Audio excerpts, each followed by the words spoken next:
Hi hello welcome to Kiran TV news. Pithapuram Pawan Kalyan garu. మనకి పవన్ కళ్యాణ్ గారు అంటే ఎంత ఇష్టమో మనందరికీ తెలుసు. ముఖ్యంగా ఆయన చేసేటువంటి స్పందించేటువంటి తత్వం. ఎంతోమంది హీరోలను చూసుంటుంటాం, ఎంతోమంది రాజకీయ నాయకులను చూసుంటుంటాం. కానీ అందులో పవన్ కళ్యాణ్ గారు ఒక డిఫరెంట్గా కనిపిస్తారు. ఆయనకన్నా పెద్ద పెద్ద హీరోలు ఉండొచ్చు, ఆయనకన్నా పెద్ద పెద్ద స్థాయిలో రాజకీయ నాయకులు ఉండొచ్చు. కానీ పవన్ కళ్యాణ్ గారే మన గుండెల్లో చిరస్థాయిగా నిలిచిపోయేటువంటి ఒక వ్యక్తిత్వం కల వ్యక్తి. అలాంటి వ్యక్తి ఒక పిఠాపురం ఎమ్మెల్యేగా మొట్టమొదటిసారి ఒక ఎమ్మెల్యే అయితే ఎలా ఉంటుందో పిఠాపురంలో మనం చూస్తున్నాం. అక్కడ ఈ రోడ్డు కావాలా, ఆ రోడ్డు వేస్తారు. ఈ బ్రిడ్జ్ కావాలా, ఆ బ్రిడ్జ్ కడతారు. నీటి సదుపాయం కావాలా, తీసుకొస్తారు. మనకి ఇన్ని సంవత్సరాల భారతదేశ చరిత్రలో స్వతంత్రం వచ్చి ఇన్ని సంవత్సరాలైనా కూడా చేయలేనటువంటి కార్యక్రమాలు పవన్ కళ్యాణ్ గారు వచ్చిన 1 ఇయర్లో చేసి చూపించినారంటే ఆలోచించండి. ఒక అద్భుతమైనటువంటి స్పందించే తత్వం ఉన్నటువంటి వ్యక్తి, ప్రజల కోసం మాత్రమే బ్రతుకుతున్నటువంటి ఒక వ్యక్తి ఎమ్మెల్యే అయితే ఎలా ఉంటుందంటే పిఠాపురంలా ఉంటుంది అని చాలా చక్కగా చెప్పుకోవచ్చు, గర్వంగా చెప్పుకోవచ్చు. ఇది మన పిఠాపురానికి మాత్రమే దక్కిన ఒక గౌరవంగా భావించవచ్చు. దేశంలో ఎవరు లేరా అంటే డెఫినెట్గా ఇప్పుడున్నటువంటి రాజకీయ పరిస్థితుల్లో, ఇప్పుడున్నటువంటి ఇలాంటి రాజకీయ అనేక మంది నాయకుల్లో ఆయన ఒక కోహినూర్ డైమండ్ అనే అనాలి. ఎందుకంటే ఆయన లాంటి స్పందించే తత్వం ఎవరికి ఉండదనే అనాలి. తను సంపాదించినటువంటి డబ్బుల్లో తిరిగి నియోజకవర్గానికి సంబంధించి తన సొంత డబ్బులు ఖర్చు పెడుతున్నారంటే ఆలోచించండి. గెలిచిన తర్వాత కూడా అది కూడా అధికార పార్టీలో, అధికార ప్రభుత్వంలో భాగస్వామిగా ఉండి కూడా ఇంకా తన సొంత డబ్బులే ఖర్చు పెడుతున్నారు, తన నియోజకవర్గానికే కాదు ఇంకా వేరే వాటికి కూడా. అంటే ఆలోచించండి.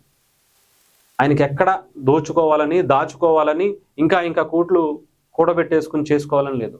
ఉన్న డబ్బుల్ని కూడా, ఉన్న కోట్లను కూడా కరగబెట్టేసి ఆయన నియోజకవర్గానికి, ఆయన మీద నమ్మకంతో ఏదన్నా ఒక సమస్య తెలుస్తుంది ఆయనకంటే వాళ్ళకి తెలియకపోయినా ఆ సమస్య తెలుసుకునైనా సరే పవన్ కళ్యాణ్ గారు వాళ్ళకి అనేక సందర్భాల్లో ఆర్థిక సహాయం చేసినటువంటి పరిస్థితి చాలా చూసాం.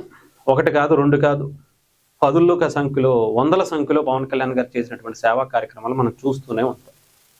అటు అడవి బిడ్డలకి వాళ్ళ కాలికి ముళ్ళు గుచ్చుకుంటుందేమో చెప్పులు పంపించినా, రగ్గులు పంపించినా, తన ఇంటి పంట అయినటువంటి మామిడి పళ్ళు పంపించినా, చీరలు పంపించినా, లేదా పిఠాపురంలో ఒక ఎలక్ట్రీషియన్ చనిపోయారు, సేఫ్టీకి సంబంధించినటువంటి ఎక్విప్మెంట్స్ లేక అని పిఠాపురం మొత్తానికి కూడా ఆయన పిఠాపురం ఎలక్ట్రీషియన్లు అందరికీ కూడా ఆ సేఫ్టీ కిట్స్ ఇచ్చారంటే ఆలోచించండి. అక్కడ ఉన్నటువంటి పాదగయ దాంట్లో టెంపుల్లో ఏదో పూజలు జరుగుతున్నాయి, అక్కడ నుంచి చీరలు ఇవ్వాలి అంటే ఆయన సొంత డబ్బులతో ఇచ్చినటువంటి పరిస్థితి. స్కూల్లో వాటర్కి ఫెసిలిటీ లేదంటే ఆర్ఓ ప్లాంట్స్ ఆయన సొంత డబ్బులతో పెట్టించినటువంటి పరిస్థితి. గవర్నమెంట్ తర్వాత పక్కన పెట్టించిన రోడ్లు వేపిస్తారు, ఇంకొకటి చేపిస్తారు, బ్రిడ్జ్ కట్టిస్తారు. ఈ మామూలే. ఏ ఎమ్మెల్యే కానీ, ఏ ఎంపీ కానీ, అక్కడ గతంలో గెలిచినటువంటి ఏ ప్రభుత్వ ప్రతినిధి కూడా చేయనటువంటిది పవన్ కళ్యాణ్ గారు వచ్చిన 1 ఇయర్లో 300 కోట్లకు పైగా ఖర్చు పెట్టారంటే ఆలోచించండి సంవత్సరంలో.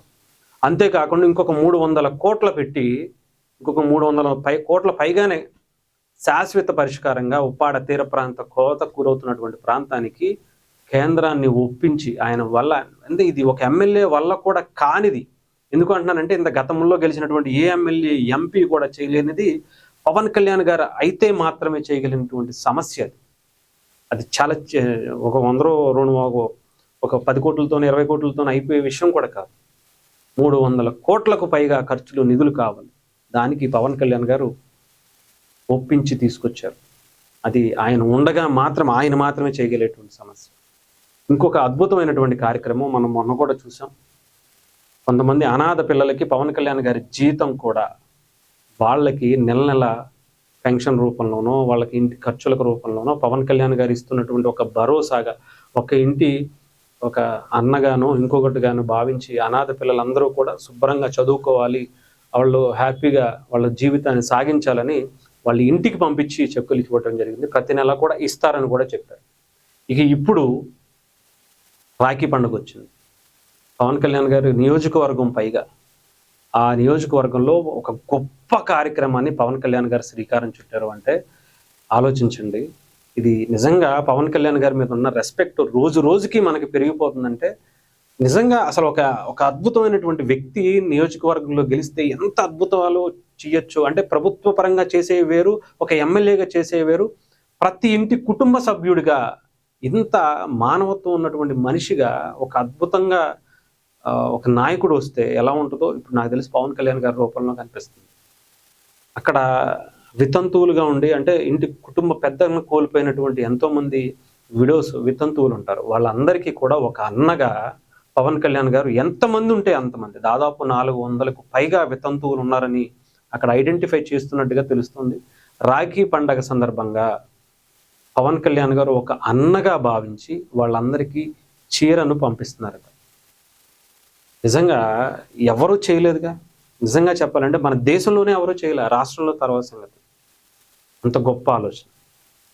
ఎందుకంటే పవన్ కళ్యాణ్ గారు వేరు, మిగతా రాజకీయ నాయకులు వేరు, మిగతా హీరోలు వేరు, పవన్ కళ్యాణ్ గారు వేరు.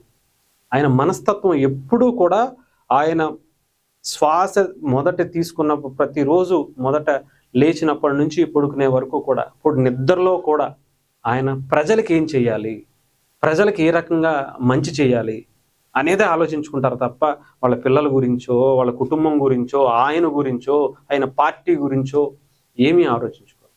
అంత వ్యక్తిత్వం గల వ్యక్తి నాకు తెలిసి ఇప్పుడున్నటువంటి రాజకీయాల్లో మన దేశంలోనే కాదు ప్రపంచంలో కూడా లేరేమో అనిపిస్తుంది. ఏదేమైనా సరే చాలా సందర్భాల్లో అన్నాను, పిఠాపురం ప్రజలు అదృష్టవంతులే అనాలి. సంవత్సరంలోనే ప్రతి ఇంటికి ప్రతి వ్యక్తికి ఆయన వాళ్ళ గుండెల్లో చేర్చుకుంటున్నారంటే ఇంకా ఆయన రేపు పిఠాపురంలో గెలిచి ఇంకా ఇన్ని సంవత్సరాల తర్వాత ఇంకా రేపు ఎలాంటి కార్యక్రమాలు చేస్తారో ప్రతి ఇంటి సమస్యను కూడా తనదైన శైలిలో వాళ్ళు ఏం చదువుకోవాలనుకుంటున్నారో ఆ ఉద్యోగానికి సంబంధించి ఏమి కోర్సులు కావాలో అవన్నీ కూడా ఆయన ప్లాన్ చేస్తున్నారట. ఆయన వేరండి.